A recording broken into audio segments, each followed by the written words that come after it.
G'day, my name is Brian from BsianTech. We're going to look at this Acer Enduro Urban N3. It's a 14-inch laptop and it's made for what you call your everyday adventurer. Now, what does that mean? It means this computer is a little bit more durable and rugged, and also it's able to take on the weather. What I mean by the weather? This thing has an IP rating of 53. And you actually find there is a bit of designs for taking on water resistance. So we've got the IO ports, they are got covering, so you don't have to worry about that. We also have the fan that is waterproof as well. It's got a waterproof design to actually eject water, and you'll find that even with water going onto the keyboard, it's got drainage holes that's specially made for it to escape the water. So this is what we call one of those weather resistance computer. Now, we're going to have a quick look at the temperatures and fan noise, as well as some of the features, and we'll have a quick peek of the internals. And as always, I will be putting timestamps along this video so I can skip to a different section that you may be interested in. As always, let's start off with the internal configuration that could be on this Urban N3. With the processor is using the 11th gen Intel core, you can either get the i5 or the i7. And with the RAM-wise, has a maximum capacity of 32 gigs, and it's got two SODIMM slots to fit those two 32 gigs if you need. And as for the storage wise, it has one M.2 slot, and surprisingly it also comes with a 2.5-inch SATA hard drive bracket, which means you can probably upgrade it with a 2.5-inch SATA drive if you want more capacity. And as for the graphics, it is using Intel Inter-Array graphics, which is the Intel RSXE, and also you can opt in for a discrete graphics, which is the NVIDIA GeForce MX 330. As for the display, it's got a full HD display with an aspect ratio of 16:9, and the lumens or the brightness rating is 450 nits, so brighter than your usual laptop, as this is more designed for outdoor work. Measuring the color gamut coverage of the full HD 400 nit display, it actually measured in at 460 nits. It resulted with 85.6% sRGB coverage, 62.2% Adobe RGB coverage, and 65.4% DCI P3 coverage. The finish of the display is a glossy display, as it runs off a Gorilla Glass just to be able to take on a lot of impact and be more durable. When I tested out the display outdoors, it is nicer having the brighter than usual laptop display outdoors. It makes it easier to consume multimedia and also work on documents. But because this has a glossy finish to it, or glass finish to it, you do get quite a bit of reflection, and just to overcome that, normally you have to have quite a bright display. And at 450 nits, even though it is bright, I still had a little bit of issues overcoming those reflections if you're working directly under the sunlight, and if you're working under the shade, that's no problems at all. Now, I like to see the display have an option for maybe a 600 nit brightness, just to overcome some of the reflections from the glassy display. I know it's going to drain a little bit more on the battery, but at least it'll be nice to have an option for that. This is recording from the 720p webcam from the Urban N3. This is the video and audio unedited, so you can hear and see what the quality of the webcam is like. As always, I've got two types of lights currently turned on. I've got my one strip light turned on, and also the down lights in this room turned on for ambience. I'm going to turn off my one strip light off, and hopefully see this just, I think just quite quick for there. Now, my two downlights in front of me is a bit far away, and there's not much light currently hitting on my face. So this is what I consider a dark environment. Now, if you're in an office environment, you should get a lot more light than what I'm currently at. I'm going to turn my one strip light back on. We'll see how that runs off. Again, I think it adjusted pretty well. And definitely love to hear what you think of the quality of the webcam is like. Put a comment below. There are two speakers located on the bottom front of the laptop. When I measured in the maximum volume of the speakers, it managed to measure in a peak of 80.8 decibels. Now, this is what I would consider more closer on the quiet end of the spectrum of all the laptops I've tested. And probably knowing that this computer is made for the outdoor work, I expect this speakers to be a little bit more louder. So this is something that Acer could improve, because we're going to fight a lot of higher and louder ambient noise, and we're going to have to do a little bit of that. So I like to see the speakers made a little bit louder. Now, as for the sound quality of the speakers, got good clarity out of the speakers, and we didn't hear much distortion. and it's got strong mids, but for the bass wise, it is lacking a bit there. And any of the bass you do hear, it's more on the high end of the bass, so high end frequency of the bass, rather than the nice oomphy and mid lows that you hear from the nice bass that you hear. So this is coming out of two speakers anyway, so I can't expect too much from it, but definitely it'd be nice to see Acer work on improving the volume of the speakers. Is really the main importance of the speakers. Audio sample of the speakers from the Urban N3 at 100% volume.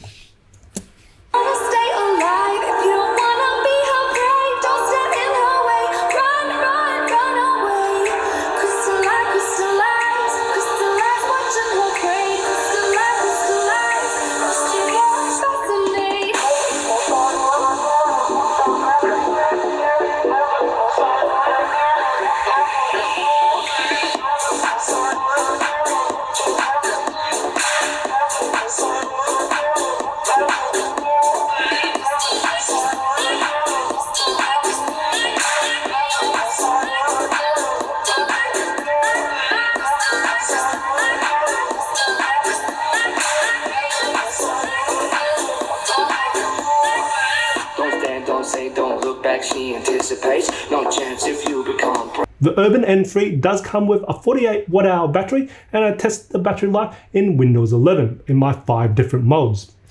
In best performance, it managed to get an hour and 30 minutes. In balance mode, it managed to get an hour and 30 minutes as well. In best power efficiency, it managed to get 4 hours. In battery saving mode, it managed to get 5 hours and 45 minutes. And in video playback or my media mode, it managed to get 7 hours. As a disclaimer, I do put a very consistent workload across all the system resources.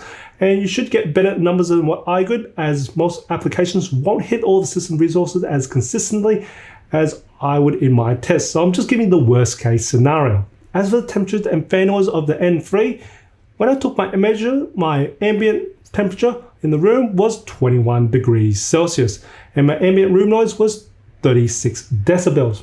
Now, before I give you the numbers, as always, your average hand is anywhere between 33 to 34 degrees Celsius. So for that, it gives you a bit of reference point on either how hot or how cool this laptop could be. So I took my base measurement when the computer was idle, and the hottest area on the keyboard measured in a maximum of 29 degrees Celsius.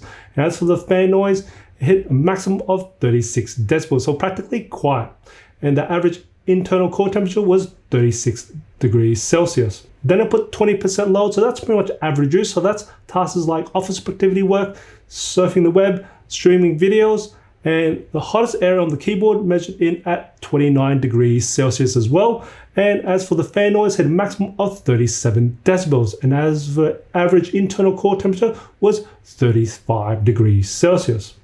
Then I put 50% load on the computer, and the hottest area on the keyboard measured in a maximum of 30 degrees Celsius. As for the fan noise, hit a maximum of 38 decibels. And the average internal core temperature was about 40 degrees Celsius. Then I put 100% load on the computer, and the hottest area on the keyboard measured in a maximum of 39 degrees Celsius. And as for the fan noise, had a maximum of 43 decibels. And the average internal core temperature was 85 degrees Celsius. I also measured the bottom back cover with 100% load, and the hottest area measured in at 43 degrees Celsius. And of course, the fan noise stayed at 43 decibels. Seeing results of the Urban N3, and considering we've got an i7 in here, the Urban N3 runs very cool and quite quiet most of the time, as if it's practically silent. Until you start putting closer more of that 80 or 100% load is when you start hearing the fan really spin off. But even then, even at maximum, it's not that bad, and you've got more of a low hum right anyway. So I'm actually very impressed by the temperatures and fan noise from this Urban N3. Let's have a little stability performance of the processor in the Urban N3. This one's configured with an i7-1165G7, and looking on the Intel website, it reports that this processor has a maximum turbo boost of 4.7 GHz and a base clock speed of 2.8 GHz at 28 watt TDP, and can go all the way down to 1.2 GHz at 12 watt TDP if it's feeling hot or it's trying to save power. Ideally, we want to see it at 2.8 gigahertz or above.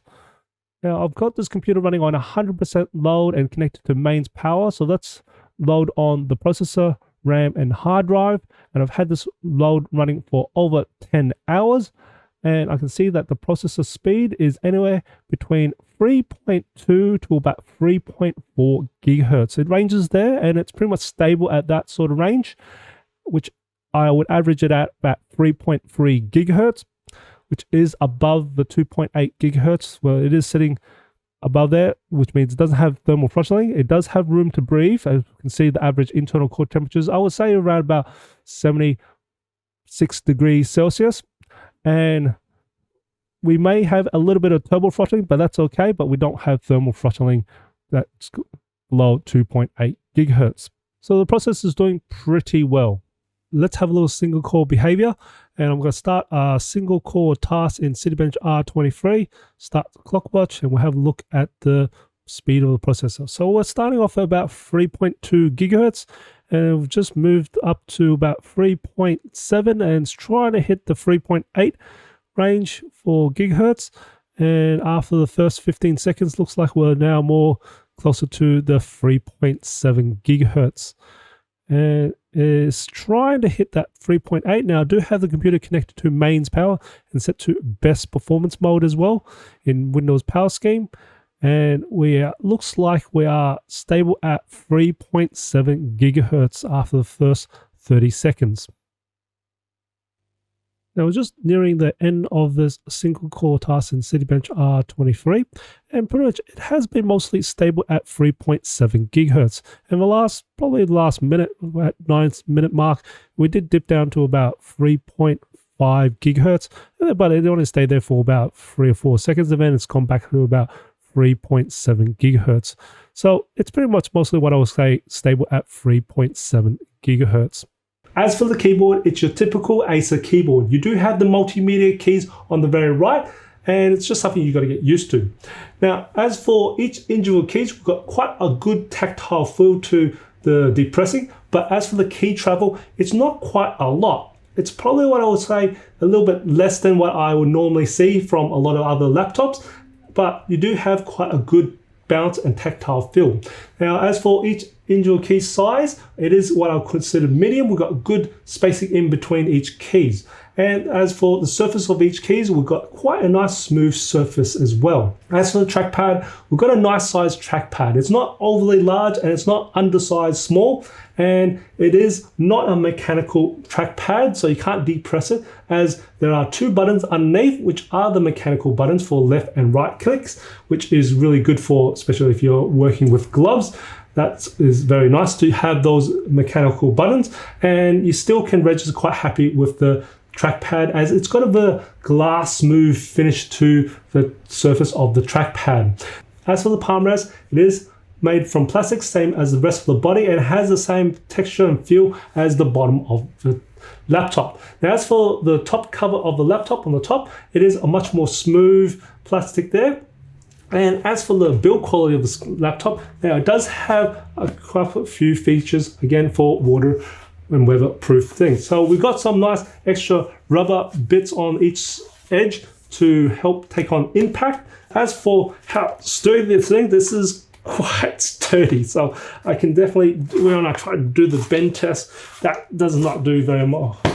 I can't really bend that much well. And as for the keyboard, there's not much flex on the keyboard at all. Now, as for the hinge wise, we'll do the 1-finger test so you can have a look at this. Go through here, and it's quite smooth until it actually grips quite only around about probably what I would say 5 degrees, and it's already gripping already. And then you just got to give it a little bit of push, and then after that, it's pretty much nearly smooth sailing. It's got a little bit of grip and tension between all things. So, and pretty much it goes all up to 180 degrees. Now, we're going to have a quick look at how this grips. So when I do the wiggle test, that is not opening the clam. It's actually got good enough tension to keep this open. So that's good to see. And the hinges are made of pretty much plastic all the way through. Let's have a look at the internals of the N3. First off, you need to undo the 13 Phillip head screws before you pry it open. Now, before I actually remove the back cover, I just want to make some special mention about you'll see 4 drain holes for water for the keyboard. So these are just drain holes if in case this gets wet. Again, this is IP53 certified. And also you'll see a pinhole for the reset of the battery. That's just to say you don't have to actually open up the back cover just to reset the battery. If you're ghosting charging, that's a good place to put your paperclip in there. Now we're just going to open this up. Now I pre-undid this one to speed up time, and we'll see the 48 watt-hour battery on the bottom here, and the battery connector is here. So if you need to disconnect the battery, this is where you need to do it. Now look on the right hand side, we've got the single slot of M.2, and you can see it's able to support 2280 SSD NVMe. Above that, we've got 2 SODIMM slots for RAM, and then on the left hand side here, we'll see the Bluetooth Wi-Fi module.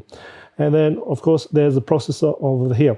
Now, you'll see there's actually quite a lot of empty space. Now, this is for a 2.5-inch SSD hard drive. It's great to see this supports the old hard drive here for those computers that need to have those extra big amount of space. Here's the benchmarks for the Urban N3. This one's configured with an i7 1165G7 with 16 gigs of RAM and 512 gig SSD. Here's the results of Passmark, Citybench R23, PC Mark, 3D Mark, Geekbench 5, Crystal Disk Mark, Pugin Photoshop, Pugin Lightroom, Pugin Premiere Pro, Procon Office, Procon Photo Edit, Procon Video Edit, Blender, LuxMark, Furmark, Eugene Engine, and Spec View Pref.